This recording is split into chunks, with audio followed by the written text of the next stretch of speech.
Buenos días, hermanos, el Señor les bendiga. Iglesia, bienvenida. Hoy domingo vamos a estar conversando acerca de una palabra que el Dios bueno nos entrega en esta mañana. Espero que sea de edificación para el pueblo de Dios, para todos aquellos que se conectan a este canal. Que el Señor les bendiga y les guarde. Vamos a leer en Hebreos capítulo 12, versículo 11. Y de acá, bueno, vamos a partir con la predicación. Leemos en el nombre del Padre, del Hijo y del Espíritu Santo. Es verdad que ninguna disciplina al presente parece ser causa de gozo, sino de tristeza. Pero después da fruto apacible de justicia a los que en ella han sido ejercitados. El título de la predicación es ¿por qué no podemos vencer a nuestros enemigos?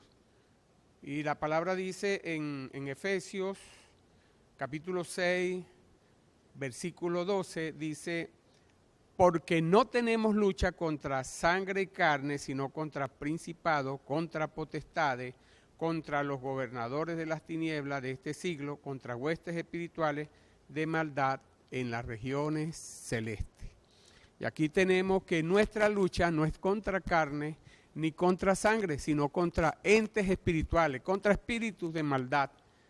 Y esta lucha la tenemos, solo que algunos no la sabemos, o no lo comprendemos, porque no nos ha venido esta revelación de lo alto, pero en esta mañana yo le pido al Señor que nos dé revelación acerca de estas cosas.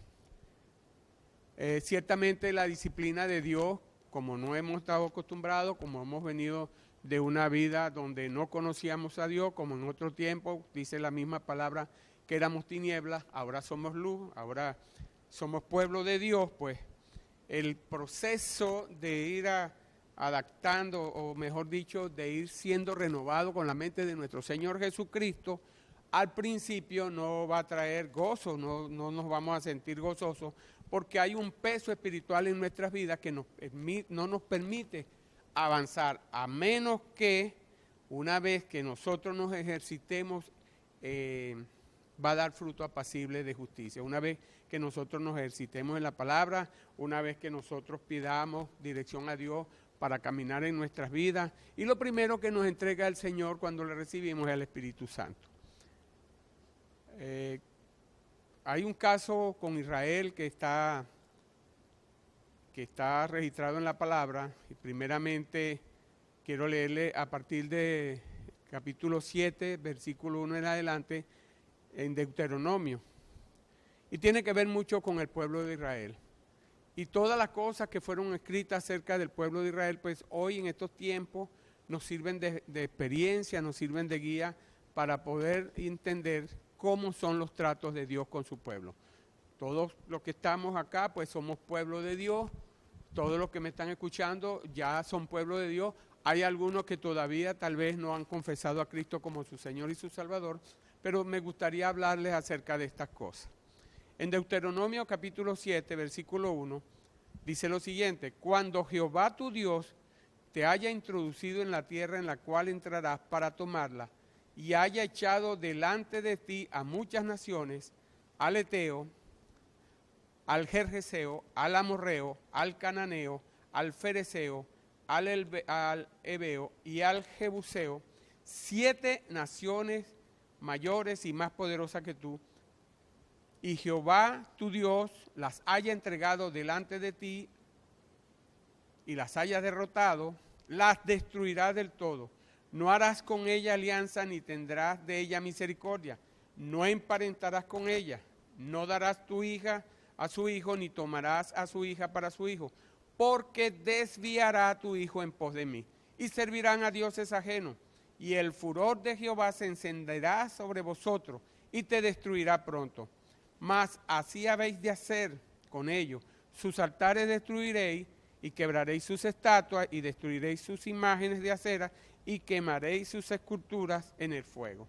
Esta es una palabra fuerte para un pueblo que iba a recibir la tierra por heredad. Una tierra que Dios le había prometido, una tierra que le había jurado que lo iba a introducir a esa tierra que fluía leche y miel. Bueno, déjame decirte que este pueblo que había salido de Egipto, que Dios lo había rescatado de Egipto, este pueblo que venía como esclavo, porque era esclavo de Egipto, y Egipto hoy día representa al mundo. Todos sabemos que Egipto hoy en día viene a representar lo que es el mundo para nosotros. Un lugar donde nos somos esclavizados, un lugar donde si no descuidamos podemos morir allí dentro. ¿Y qué le está diciendo Dios allí? Bueno, dice acá que cuando hayas entrado y hayas tomado esta tierra, una vez que Dios, porque no era el pueblo de Israel que iba a echar a esta gente fuera, sino era el mismo Dios, era el que iba a echar estas naciones delante del pueblo escogido. Y aquí nombra 7 pueblos, que eran ciudades cananitas, pueblos cananitas. Y les dice que estos pueblos eran mayores y más poderosos que ellos. Aquí vemos que no era el pueblo de Israel el que iba a echar fuera a estos enemigos, el que lo iba a derrotar, sino era la misma presencia de Dios. Y dice acá que cuando Dios, dice, y Jehová tu Dios las haya entregado delante de ti y las haya derrotado. Aquí vemos que es Dios el que derrota a estos enemigos, no era el pueblo de Israel, no somos nosotros. ¿Qué tenía que hacer el pueblo de Israel? Esto sí le competía al pueblo de Israel. Tenía que destruirlas del todo. Ya Dios la había vencido. El pueblo de Israel lo que tenía que hacer era destruirlas. ¿Qué tenía que hacer? No debía tener alianza con ella, ni debía tener dioses ajenos, pues. No debía hacer lo que ellos hacían. No debería tener misericordia, no debía emparentar, no debían tener relaciones los hijos de ellos, los hijos de Israel, con los hijos de estas ciudades. Porque esto causaría que Dios se indignara, que Dios se encendiera en ira. Y Dios no quería que sirvieran a dioses ajenos porque Él lo había llamado a una adoración verdadera. El pueblo de Israel era un pueblo monoteísta, y a estos pueblos a donde los estaba llevando para entregarle la tierra, que los iba a sacar de esa tierra, era un pueblo politeísta, que tenían varios dioses y tenían costumbres que no le daban la gloria a Dios. Este pueblo adoraba a la diosa Astarte, a los Baales, y sacrificaban a sus hijos. Era tremendo la corrupción que había en estos pueblos. Y por eso Dios lo estaba eliminando para meter al pueblo escogido, que era Israel.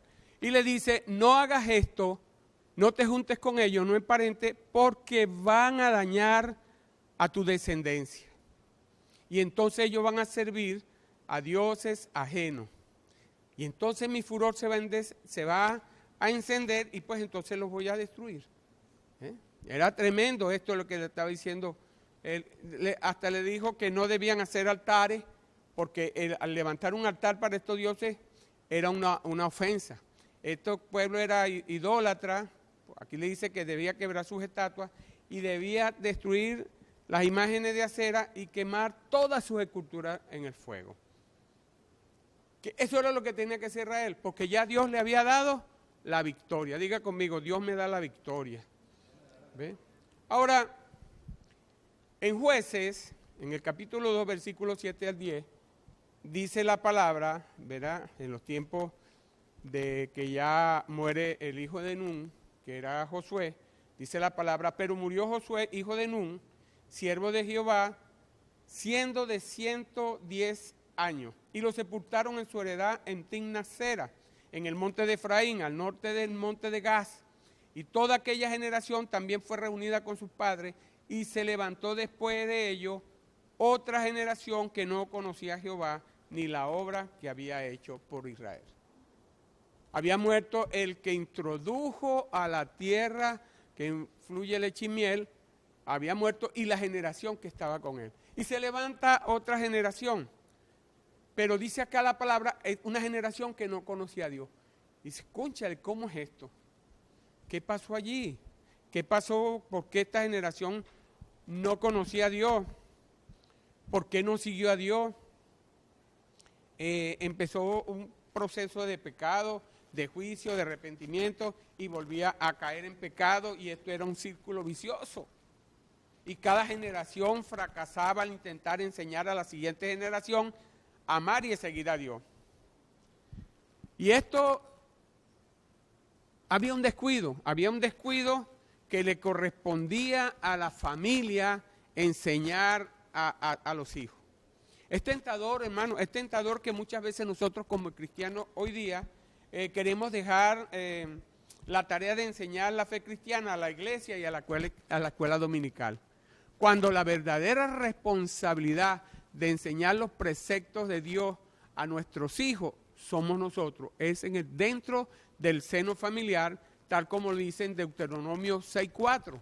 Vamos a buscarlo, vamos a tener un tiempo y vamos a buscar Deuteronomio capítulo 6, versículo 4, ¿verdad? Que es la gran enseñanza del pueblo de Israel, el gran Shema.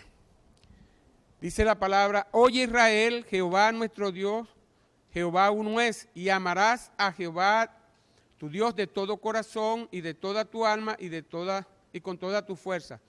Y estas palabras que yo te mando hoy estarán sobre tu corazón, y las repetirás a tus hijos, y hablarás de ellas estando en su casa y andando por el camino y al acostarte y cuando te levantas, y la atarás como señal en tu mano y estarán como frontales entre tus ojos, y la escribirás en los postes de las casas y de las puertas. Fíjense que acá en esta enseñanza Dios le estaba demandando al pueblo, a esa generación que se había levantado, a esa generación que correspondía a Josué, le había enseñado que el ejemplo entraba por casa y que era una responsabilidad del pueblo de Dios cada uno enseñar a su hijo. Pero allí se descuidó Israel, y por eso aparece una generación que no conoce a Dios. Tal vez se descuidaron, dejaron de enseñar a sus hijos. Y usted dice, oye pastor, pero ¿cómo se deja de enseñar? Yo les voy a decir algo que es tremendo. Nosotros podemos congregarnos en la iglesia, nosotros podemos venir a la iglesia, nosotros podemos orar en la iglesia, nosotros podemos predicar en la calle, pero nosotros con todo y eso no enseñamos a nuestros hijos, porque llevamos una doble vida muchas veces. En la iglesia es una apariencia y en la casa somos realmente lo que somos. Y los niños no aprenden con mucho de lo que usted le diga, sino con el ejemplo que usted le da. Y a eso se refería Dios, pues, que vivieran una vida en la cual los padres fueran ejemplo en sus casas.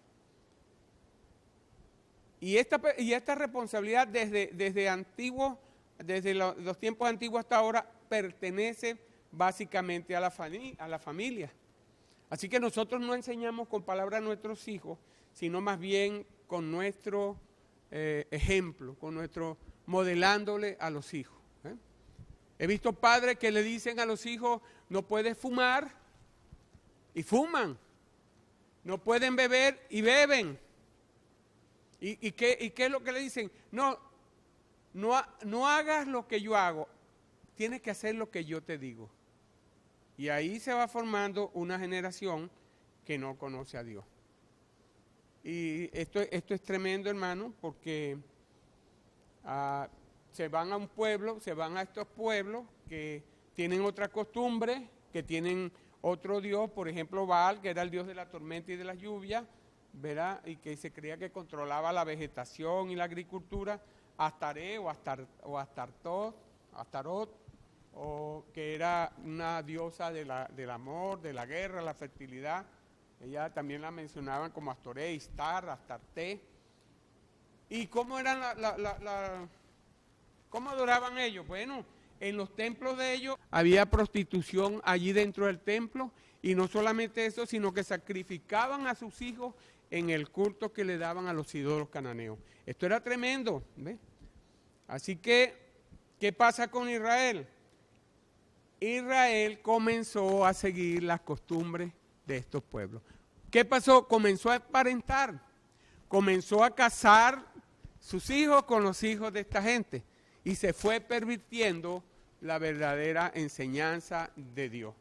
Dios le había dicho que no debían hacer eso, pero este pueblo se desvió, le gustó tal vez, ¿verdad? Y nació esta generación que no conocía a Dios. Así que es tremendo esto. Tal vez la gente se entrega a una situación por temor a ser rechazada o por estar bien con el vecino, pero la palabra de Dios es muy clara, que nosotros tenemos que ser celosos. ¿Qué pasa allí? ¿Qué hizo esta nueva generación? ¿En qué cayó? Jueces capítulo 2, versículo 11 dice lo siguiente: después los hijos de Israel hicieron lo malo. Una vez que empezaron a mezclarse con las costumbres de estos pueblos, pues ellos aprendieron a hacer lo malo antes de los ojos de Jehová, dice acá. Ese fue el primer error, el primer desvío. El segundo fue, sirvieron a los Baales, empezaron a servir, dejaron a Dios, o sea, empezaron a servir a los Baales. Lo tercero fue que dejaron a Jehová, el Dios de sus padres, ¿verdad? Que lo había sacado de la tierra de Egipto, que lo había sacado de esclavitud, ¿verdad?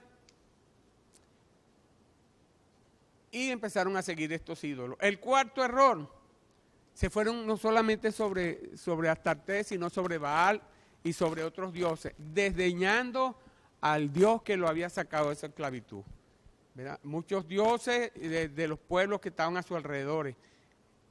Quinto error, comenzaron a adorar estos dioses. Y sexto error, provocaron la ira del Dios viviente. ¿Cuál fue la reacción de Dios ante toda esta situación?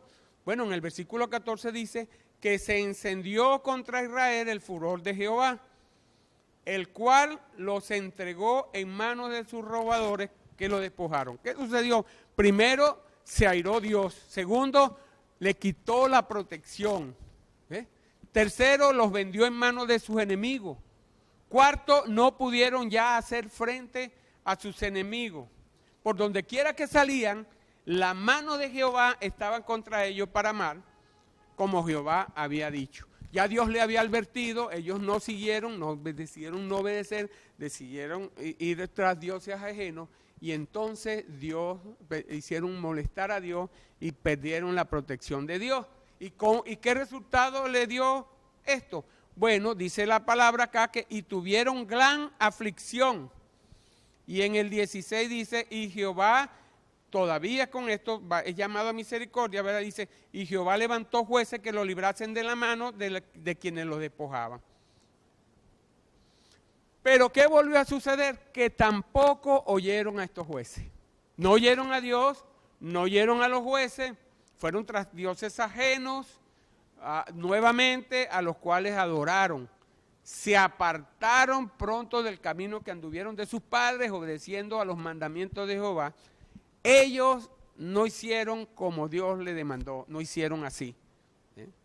Y acontecía, que dice el capítulo 19, más acontecía que al morir el juez que Dios había puesto, ellos volvían atrás y se corrompían aún más todavía que sus padres, siguiendo a dioses ajenos para servirles e inclinándose delante de ellos, y no se apartaban de sus obras ni de su obstinado camino. Se obstinaron, se pusieron tercos, se pusieron pertinaces, se pusieron de gente de dura cerviz, ¿verdad? Y no quisieron cambiar.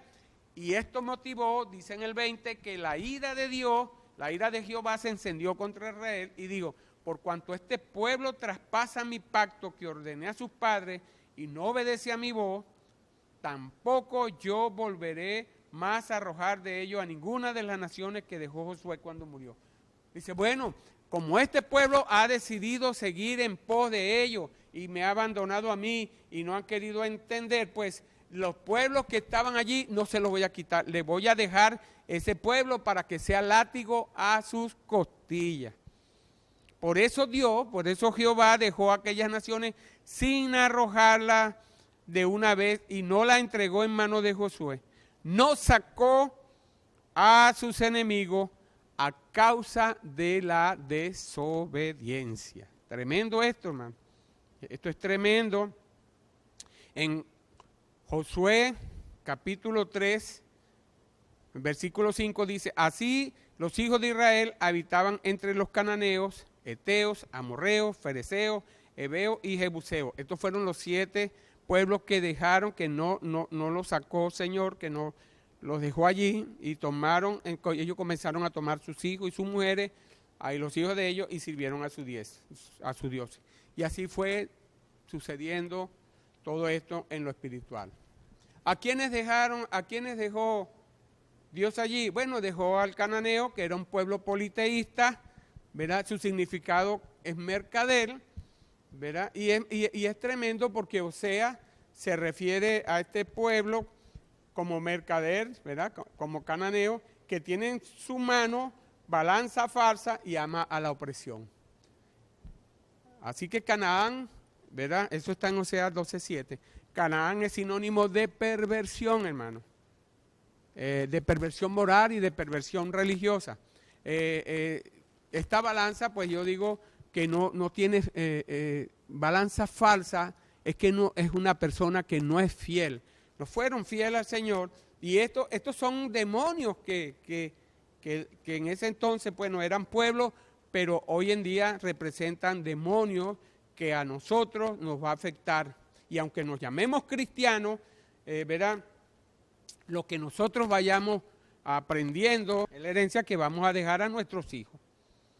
Aparte de que Canaán ya había recibido maldición de parte de su padre, de su abuelo. Su abuelo maldijo a Canaán porque cambió la desnudez. O sea, es un espíritu que no le importa ni tiene temor por lo sagrado.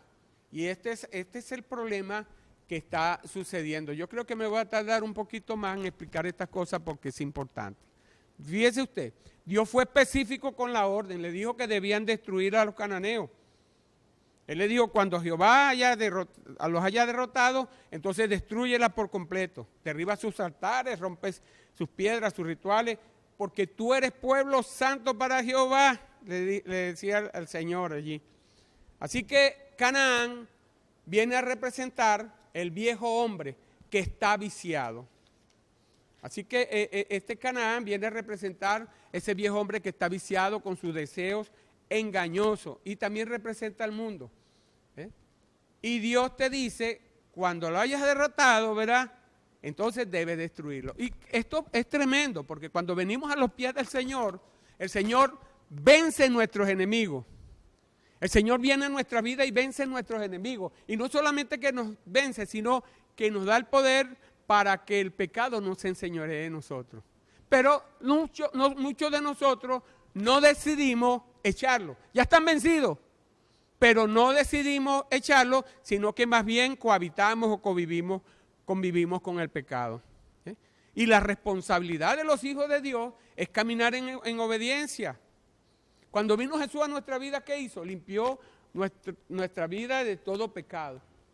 Entonces, ¿qué debíamos hacer nosotros? Debíamos vivir conforme a como Dios nos demanda. Esa es nuestra responsabilidad. En Gálatas capítulo 2 dice, porque si las cosas que destruí, verá, las mismas vuelvo a edificar, transgresor me hago.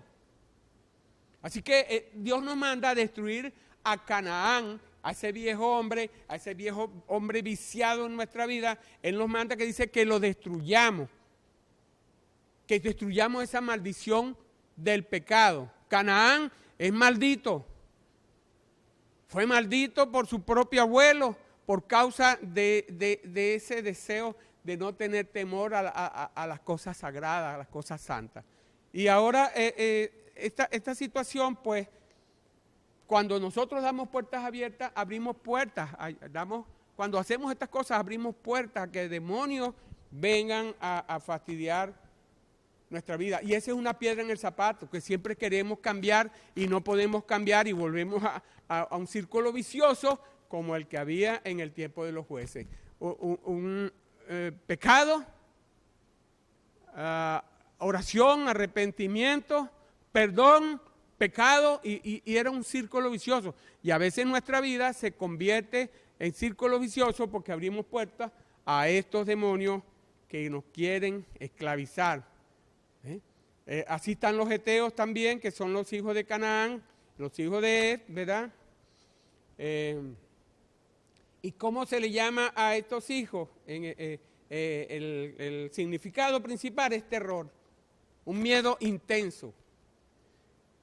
Y bueno, con este nombre aplicamos muchas cosas como atemorizar, desalentar, amedrentar, asustar, vivir con terror. Hay un espíritu que te pone a vivir con terror, que te pone a temer lo malo, que nunca ve lo bueno, que no tienes confianza en Dios, y esto pues, esto puede cambiar el destino de muchas personas, porque los aspectos incontrolables del terror no permiten a los humanos enfrentar situaciones, circunstancias y problemas para someterlos bajo su dominio. El terror paraliza. Ejemplo de lo que yo te puedo dar cuando dice acá que se levantó una generación distinta. Hoy en día lo podemos aplicar, por ejemplo, cuando nuestros hijos tienen cierta edad y no quieren venir a la iglesia. Y entonces nosotros vamos a negociar con ellos. Negociar porque tenemos miedo de lo que pueda hacer el muchacho. En las cosas espirituales, en las cosas del Señor, no se negocia. Tenemos miedo de corregir a nuestros hijos por temor de que se vaya de nuestra casa, y por este miedo permitimos que hagan lo que quieran, que consuman alcohol, que se droguen, que vean pornografía, que nos traten mal, que tengan amistades, las amistades que ellos quieran tener, que tengan el libertinaje que ellos quieran hacer. Y ahorita estamos en una situación que la juventud está tan desenfrenada que no le para a los padres ni nada, porque los padres han caído en el temor del eteo, en este demonio de tenerle temor al hombre. Y ahí se va creando una generación diferente, y lamentablemente nosotros somos los que lo marcamos a través del miedo de que nuestra descendencia se vaya. Y somos los culpables de las consecuencias. Y el miedo es una estrategia que va a utilizar Satanás para destruir las iglesias, los hogares y la familia. Porque cuando tú consientes en tu casa que el muchacho rebelde comience en este plan, por salvar a uno dañas toda la familia y puedes perder la familia. Y esto es tremendo. O el miedo a fracasar, ¿verdad? El miedo de que Dios no cumpla sus promesas, miedo que nos abandonen, miedo de conseguir la pareja adecuada, miedo a triunfar, a aprender negocios, a asumir retos en la iglesia, en nuestra vida, en nuestras relaciones. Y esto nos puede llevar al conformismo, nos paraliza. Y a veces olvidamos quién nos llamó.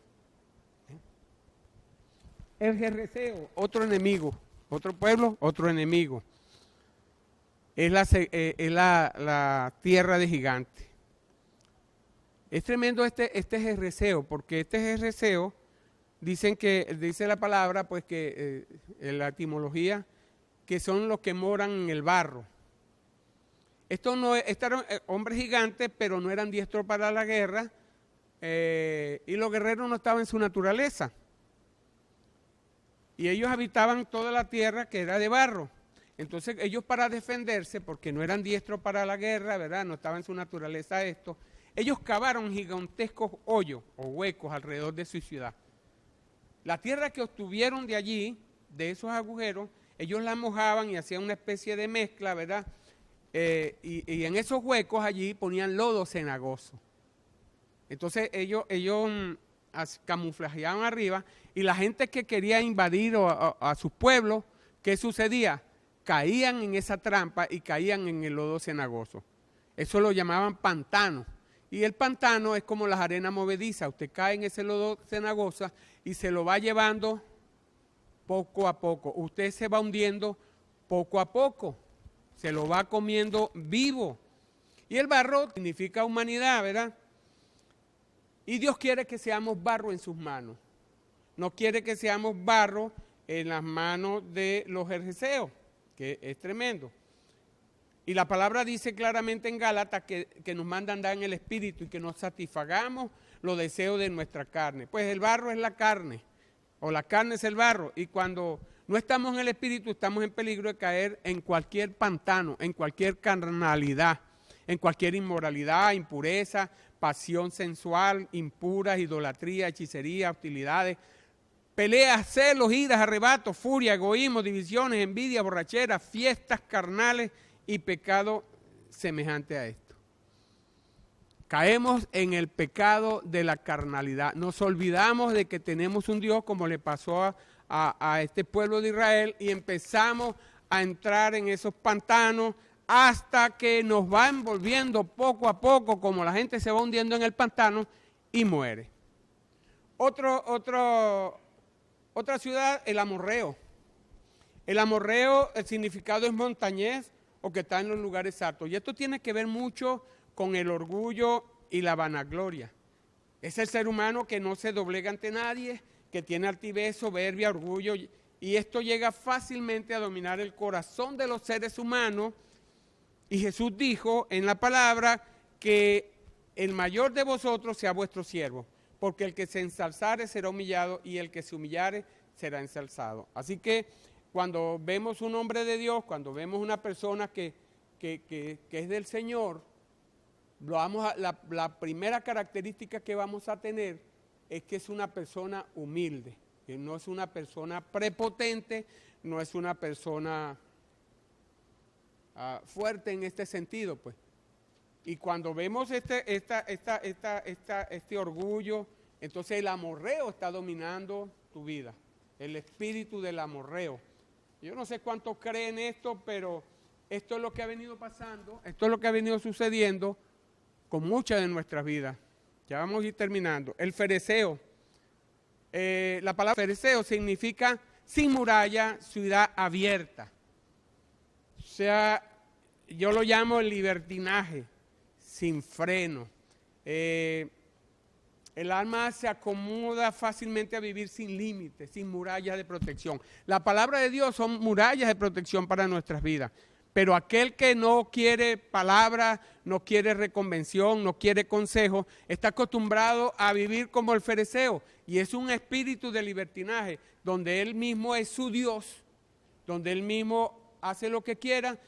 Tengo la libertad de hacer lo que me parezca, y la palabra en 1 Corintios 20:23 dice, todo me es lícito, pero no todo me conviene, todo me es lícito, pero no todo me edifica. Entonces cuando hay ese espíritu de libertinaje, que a mí no me tiene que decir nada, que yo me mando, que es mi manera de ser, ahí nos metemos un problema y no sabemos que ahí está operando este demonio del libertinaje, de la libertad sin freno. Los ebeos, describe a los adoradores de ídolos, ¿verdad? Y el adorador de ídolos es, o mejor dicho, el ídolo es el intento del hombre por hacer una imagen de Dios. Implica reemplazar al Dios verdadero e invisible por algo que alcance la mano y visible, por algo tangible. Y el enemigo va a buscar que nos enfoquemos más en ¿qué? En las cosas que podemos palpar y tener, y no en lo que es eterno e invisible. Y esta es la lucha que muchos tenemos, con nuestros bienes, con nuestro trabajo. Hay gente que viene a la iglesia, hay gente que viene a veces en una posición paupérrima, pero cuando Dios le bendice, entonces se ponen a trabajar por sus bienes y se olvidan quién lo bendijo. O sea, se olvidan del Dios de la bendición por adorar a la bendición. Y por último está el jebuseo, que significa pisar, pisotear, o un vocabulario contaminado. Bueno, estos enemigos de Israel fueron insistentes en permanecer, contaminar y pisotear de alguna manera el territorio conquistado por Israel con sus costumbres. Busca la manera de pervertir la costumbre que Dios te ha dado, hacia donde Dios te ha llamado. Y poco a poco pues se va mezclando. Muchas veces ocurre en la iglesia, la gente entra, viene y se va mezclando y te viene a enseñar cosas y artes que no tienen que ver con Dios. Pero ¿a quién va a buscar? A la gente que está débil, ¿verdad? Y son cosas que están allí dentro de la persona y que no quiere entregarlas a Dios y que es difícil echar fuera. Y entonces, ¿qué hacen? Van contaminando a todo el que se va acercando.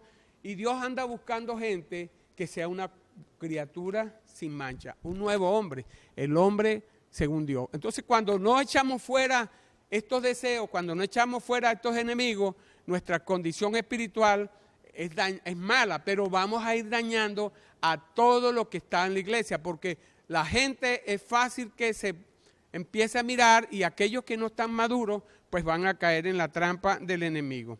Así que el creyente no puede echar su propia naturaleza fuera, pero sí debe hacer que la palabra de Dios entre en uno y aniquile, cortando con espada afilada las contaminaciones internas del corazón. O sea, uno debe permitir que Dios obre en nuestro trabajo, en nuestra vida, porque nosotros no podemos echar. Así pues que aquí vemos fuerzas de las tinieblas que están obrando en el proceso de adelantamiento espiritual de cada uno de nosotros. Solo que no nos damos cuenta, ¿verdad? Esta gente, estas tribus de Jebuseos usan, son fuerzas de las tinieblas que usan la acusación, la condenación o la culpabilidad y llevar separación a Dios. Son gente acusadora, son gente que te acusan tu pasado, son gente que dice que Dios no te ha perdonado y esto es tremendo porque esto es un daño para la iglesia tremenda. Ahora bien, Dios derrotó a estos enemigos, Dios los derrotó. Tú tienes que echarlos fuera. Es tu responsabilidad echar fuera a estos enemigos. Tú tienes que echar fuera de ti mismo al cananeo, al que no es fiel y ama la esclavitud. Al que todo el tiempo hay que estarlo empujando porque no quiere caminar. Al que tú le hablas palabras y cuando menos acuerdas, se va hacia los lados. Y en eso, si nos analizamos, hay esa tendencia en cada uno de nosotros. Entonces nosotros tenemos que ir a los pies del Señor para que nos dé esa libertad.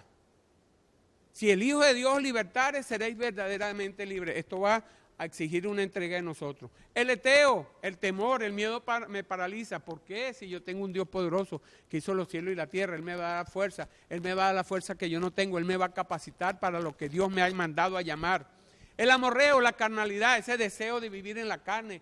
Lo que el viejo hombre, lo que traemos el viejo hombre que está viciado, debemos entregarlo a Dios. El orgullo, la vanagloria, la falta de perdón, el creerse más que lo demás, el creerse que somos, que estamos al lado de Jesús. Claro que estamos al lado del Señor en lugares celestiales, pero hay que tener un concepto de nosotros mismos.